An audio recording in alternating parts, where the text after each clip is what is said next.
Sveiki mūsų žiūrovai. Šitam vaizdo įraše noriu parodyti, kaip mes su tėvu perdarėm frezą, kad jinai kabintųsi ant 3 taškų, kaip matom.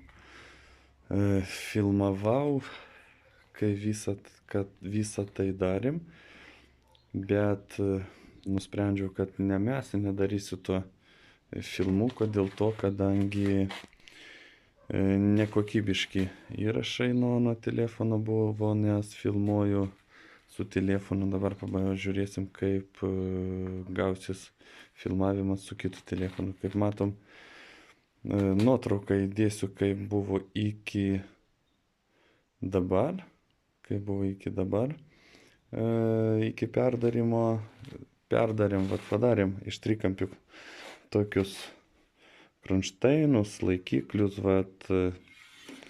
atraminius į aną pusę. Šitoj vietoj, matosi, kur yra nupjovimas.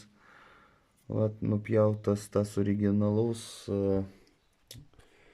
laikymo, tas kronšteinas, kaip čia gražiau pasakyti. Ir padarėm tokį trikampiuką vietoj to, ant 4 varžtukų čia laikosi šitoj vietoj. Šitie kronšteinai, laikikliai yra padaryti, tėvas turėjo nuo T40 variklio laikiklius senus, tai po daugelio metų gulėjimai paėmėm jos ir panaudojom. Prisukom šitoj vietoj, kur buvo originali pakabinimo vieta hidraulikai.